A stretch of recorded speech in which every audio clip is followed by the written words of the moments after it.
All right, Colin, here's the Solstice. Sorry, it's getting a little dark outside. I tried to video this 3 times now, but I had Henry with me and he's getting a little fussy. So the most obvious thing that you see right here is this dent. It was like that when I got it.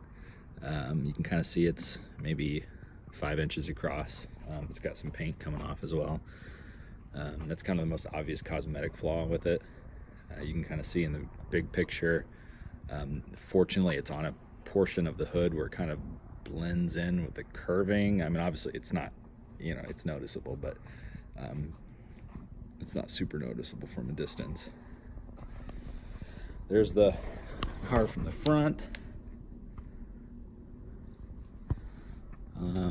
It's not super clean right now. I'll try to do my best to point out what is scratched and what is just dirty. The hood has a lot of like rock chips on it and stuff like that, and some dents.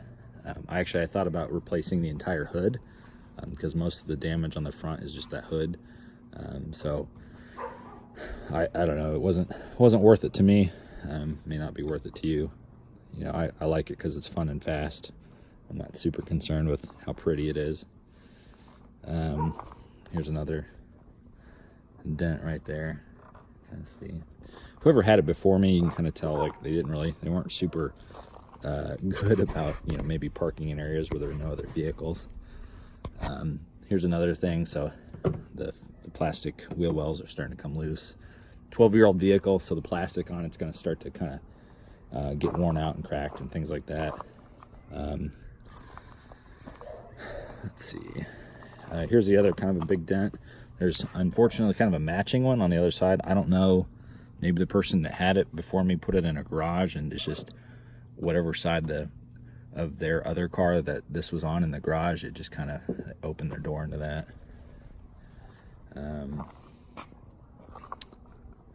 Again, it's just dirty. The top is starting to fade, so you kind of see this white stuff. If it were up to me, I'd replace this entire top. It's kind of expensive though. Again, it's not a huge priority. The big priority with the top though is this window is coming loose. All right, so I've got it popped out like this so that the water doesn't leak in.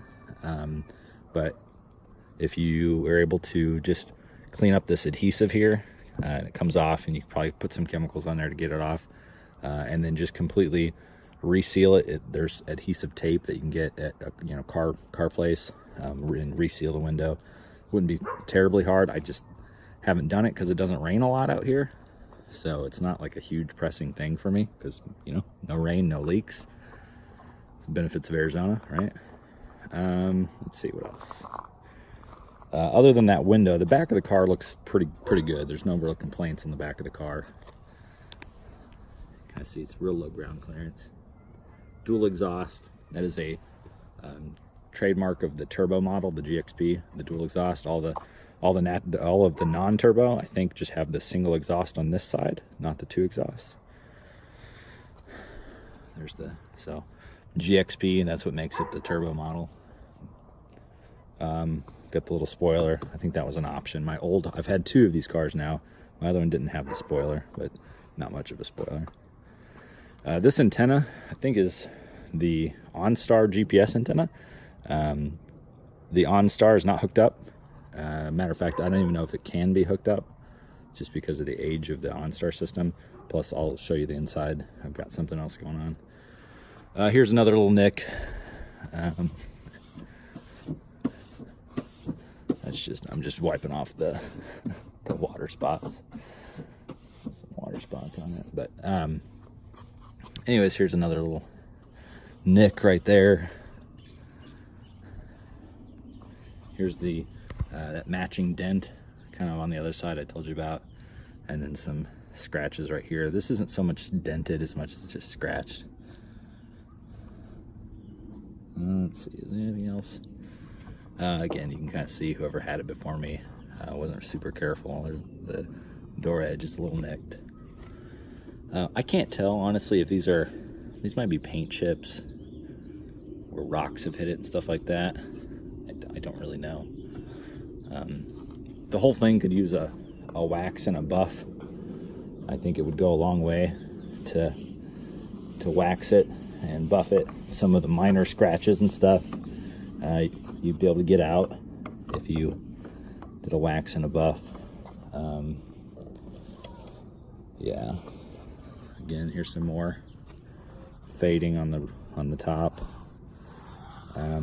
So if you replace this, or not replace but fix the adhesive on here and are able to reseal it, you might be able to re-dye the top.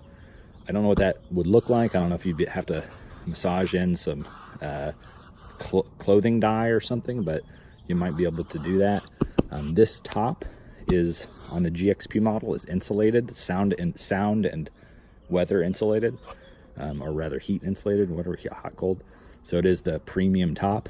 That's why it's more expensive. The base models, the non-turbo models, didn't have, it wasn't so thick. So theoretically, you could probably find a non-base, or I'm sorry, a non-turbo or the base top to replace it if you wanted to do that. They also offer, you can buy hard tops for them, but those are expensive and hard to find. Maybe if you and your brother kind of make it a joint project car or something, you guys can invest in, you know, some little upgrades and stuff here and there. But anyways, that's kind of the big stuff on the outside. I'll show you.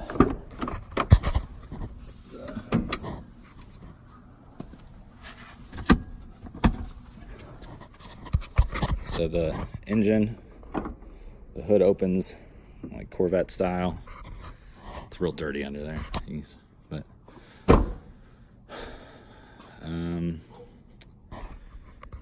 here's the air intake. I've put a K&N air filter in it because you can wash K&N air filters. You can actually reuse them. Ecotech SIDI turbo. So my other Solstice had this, and this were replaced with higher pressure sensors, and I actually reflashed or reprogrammed the computer on board, the ECU, to give me more horsepower and torque. That's a fairly easy modification. This hose right here goes to the intercooler, which is down by the radiator. Let's see. Battery's down there. To actually replace the battery, you take this entire side panel off. Get some crap out of here. Here's the turbo right there. The turbo, kind of a snail shell. The exhaust side of it is to the right, or to the left, excuse me, and this is the heat shield. If you do ever reflash the ECM to get more horsepower out of it, you'll have to keep an eye on this thing. This hose tends to pop loose. It popped loose on my old one all the time. I would just pop it back on and retighten it, but after maybe a few hard runs, it would pop loose again. Yeah, so that's that. Let me take the top down for you, just to show you how that works.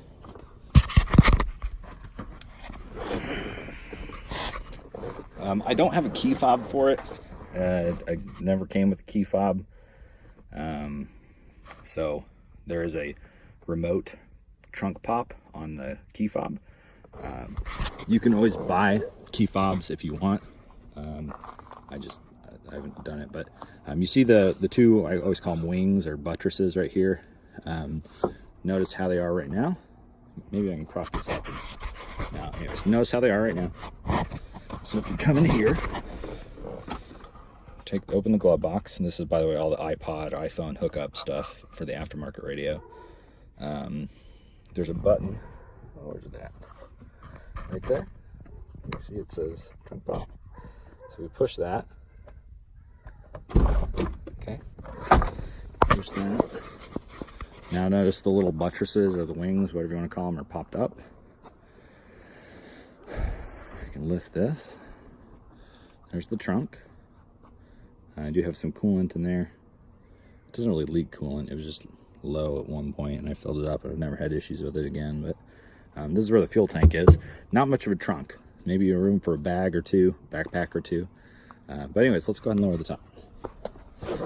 So come back in here. There's this handle. All right, it's got a little Velcro thing up here. That's getting a little old. anyways, Velcro, just pull it down and then you rotate like that. I'm going to roll down the windows because it makes it easier to do this. So this is a manual top. It has always been a manual top. There was never a Solstice made with an automatic top. All right. So once it's like this, verify the trunk lid is up. We just kind of wiggle it back and push. Yeah. So wiggle it back and push. I'll talk about these things here in a minute. Unfortunately, anyways, we'll talk about that in a minute. So just kind of, you got to make sure there's nothing in the trunk, otherwise it will not shut. You just kind of push it down in there, and then you can shut the lid. Now, you see these cables right here? There we go. Right here that are not connected to anything. There's a little plastic piece right there that's broken. And that if you, it's supposed to automatically pull those things up, but unfortunately it's broken. Okay, and you can kind of see it's a little rough around the edges, but not terrible. Okay. Yep, but there you go. That's with the top down. Right there. It is a two-person job to get it back up because these things have to be manually lifted up. Right, and they have to be held. So while one person holds one side, the other person holds the other side and lifts the top. Here's the interior. And there are some kind of cracking in the leather seats. GXP embroidered. Right. I think it's got 120,000 miles on it, I think. Let's see what it says, 128 maybe.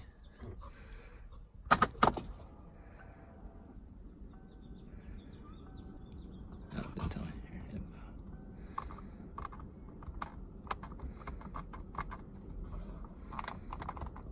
yep, there it was for a second. These buttons, that's the other thing, these buttons right here, they're supposed to cycle through are not super reliable, unfortunately. Anyways, I think it's 128,000. I always keep it on the coolant thing. There's no, I always keep it on coolant because there is a check engine light that comes on occasionally. Let's see if it's on right now. I don't think it is.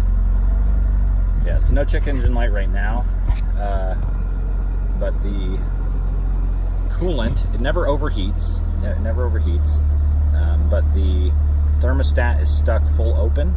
So on a cold day, it never gets above 165 or 170 degrees. You can see the temperature right here.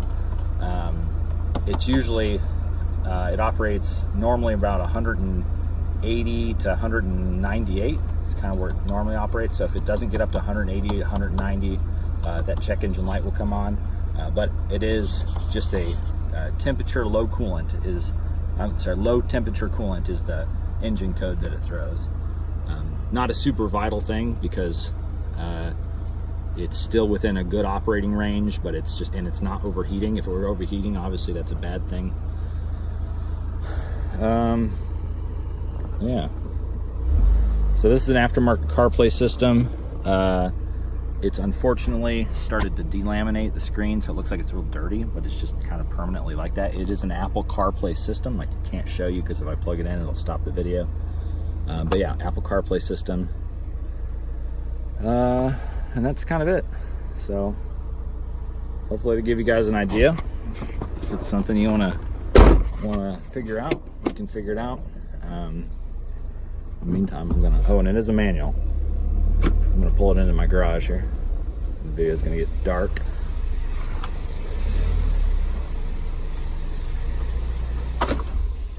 All right, there you go. 5-speed manual. Oh, and the leather's kind of starting to crack on the handle, but that's easy to fix or replace. Okay, that's all.